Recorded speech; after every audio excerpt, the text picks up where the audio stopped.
2021 онд тариалан сум улсын төсөв болон орон нутгийн төсвөр ямар ажлуудыг бас онцлог гэсэн ямар ажлууд хийж хэрэгжүүлсэн бэ?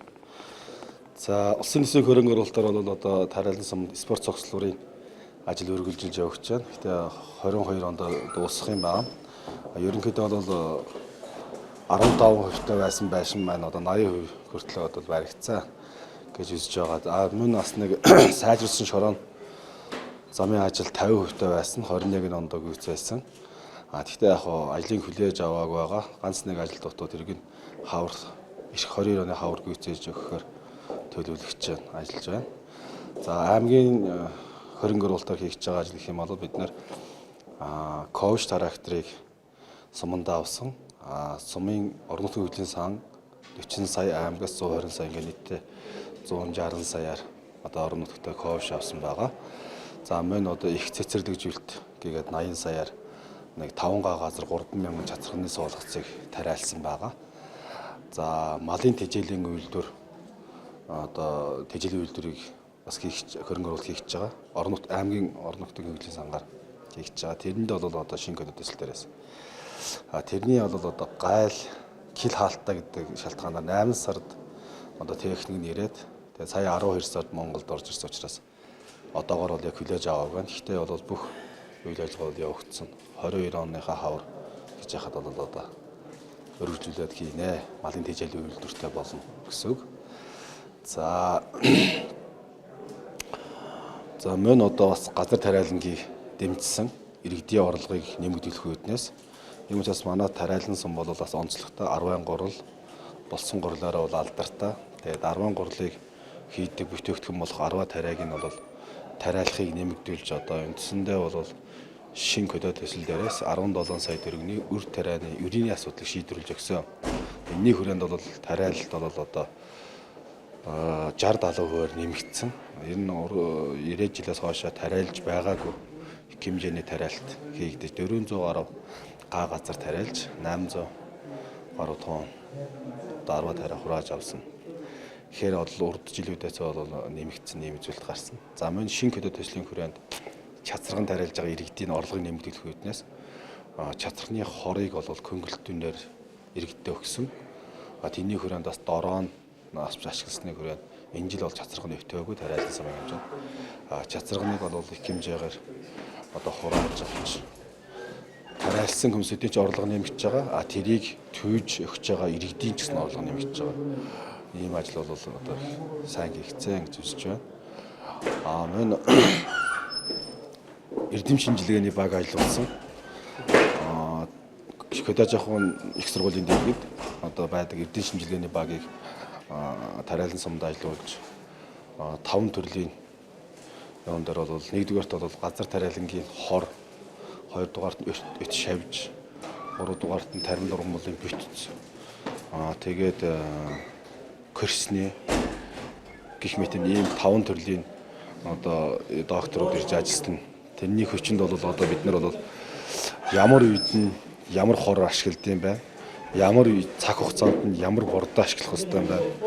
Тэгээд яавал бид нар нэг га тариалсан ургацаас авах одоо ургацаа нэмэгдүүлж болох вэ гэдэг тал дээр нь бол одоо 21 онд бол хэрэгжүүлсэн байна. Гэтэ энэ бол 5 жил үргэлжлэх юм. Үрдүн нь бол нэг одоо энэ жил зөвхөн эхний жил ихтэл одоо ингээд чацрагны хор бэтэлтийн асуудлыг шийдвэрлэж чадлаа. Гэтэ энэ бол ганц удаагийн биш. Одоо 5 жил хэрэгжсэн үрдүн гарнаа гэдэг ингээд их л төдий явагдаж байна. За мөн одоор бол бидний хувьд бол бас нэг юм явж байгаа. Ковид цар тахлын улмаас бол тариалан сумд бол бас 1 2 3 дугаар тунгийн хамрагдлтыг сайжруулах зорилгоор одоо бид нар малчтаа одоо 8 удаагийн зорилт дарах хэмжээ болж 8 удаа одоо малчтаа тойрч явж вакцины хамруулсан байгаа. Тэрний хүчинд ч тэгсэн юм уу тариалан сумд бол одоо ковидын цар тахал хамгийн сүүлд одоо тусч хүндрэл үүсгээгүй аймаг руу шилжүүлээгүй эндэгдэл гаргаагүйгээр бол тариалан сум бол бас би сайн одоо эрүүл мэндийн байгууллагад баярлж байгаа. Эрүүл мэндийн байгууллага сайн ажилласан гэж үзэж байгаа. За 22 онд бидний төлөвлөж байгаа ажил бол одоо малын гоц халдвар төвчин одоо 1 номерт хаалгад уншиж байна. Тэнд зөвлөж одоо бид нар орон нутгийн хөдөлгөөний сангаас одоо бас 30 сая төгрөг тавьсан байгаа. Би нөхцөл байдлыг бэлэн байдал авч байгаа. За дээр нь бас ховрын бэлтгэл байдлыг хангах үүднээс бид нэр одоо нүүдлийн шатавын бэлэн байдлыг одоо яг өнөөдөр бол бэлэн болгоцсон байна. За нүүрстэй жил юмсуудаа татаад хөрөх газраа хөргөөд бэлэн болгосон. Дээр нь бид нар бас ард иргэдэд өгч очих үүднээс зөөврийн тийм пүйтг хийлгсэн байгаа. Тэгээд пүйтгээ бас ашиглаад сайн одоо малын халдвар төвчний пост гаргаж үзлээ. Бас болохоор юм байна. Ямар ч гэж бидний зорьсон 2 пүйтгийнхаа нэгийг бол одоо ингээд амжилттай ашиглаж байна. За одоо 22 онд бид нар бас нэг асуудлыг улсын төсвийн хөрөнгө оруулалтаар юу хийх юм бэ гэхээр бид нар спорт цогцлуураа ашиглалтанд оруулах юм. Улсын төсвийн хөрөнгө оруулалтаар 200 сая төгрөг тавигдсан байгаа. Энийг бид нар авч ашиглаад ямар ч 22 онд спорт цогцлуураа ашиглалтанд оруулнаа. Улсын төсвийн хөрөнгө оруулалт. За орон нутгийн аймгийн төсвүүдээр бид нар юу тавигдсан бэ гэхээр 150 саяар сумын цахилгааны эрчим хүчлийг нэмэгдүүлэх. Өнөөдөр тариалан сум бол 6000 кВт-ийн тогтоон байна. Энэ 6000 кВт-ийн тог бол 90 хэд оны үед байсан тог. Тэгэхээр одоо иргэдийн амжиргаа дээлсэн 2 дугаар цахилгаан хэрэглэгчийн тоо өссөн. Тэгэхээр тэр маань хөрөлцөхгүй хүчлийн уналт бий болсон. Тэгэхээр Улаангомоос 6000 бойлтын тог тариаланд очихдоо 5200 очт юм байна. Хэрэглэгч иргэн дээр очихдоо 220 бойлтын тог 190 бойлт очт юм байна.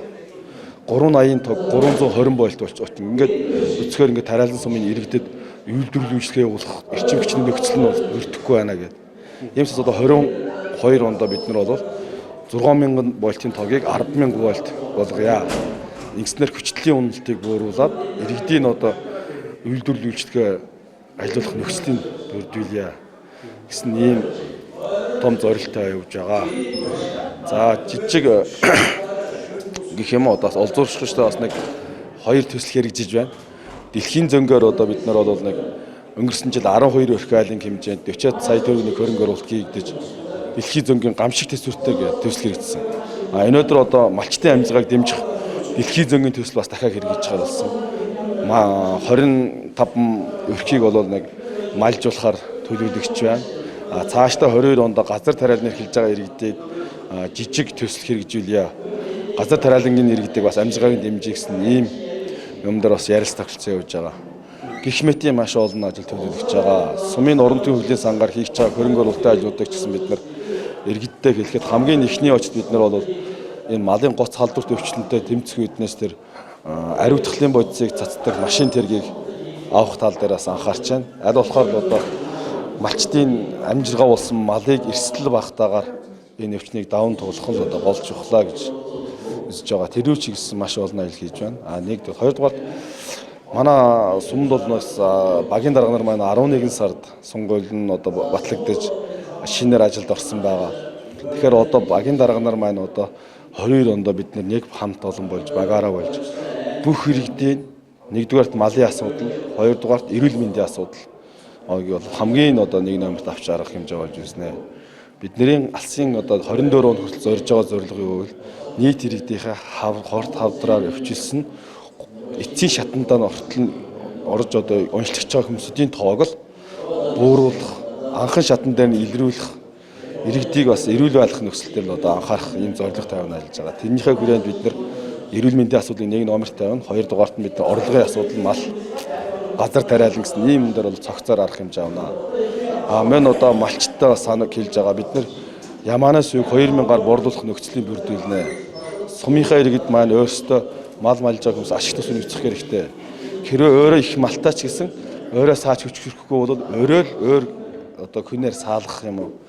Өөр малыг суурилж одоо сүйгийн сааж борлуулах ч юм уу? Ийм талын арга хэмжээг бас зохион байгуулалтаар авъя гэж төлөвлөж байгаа.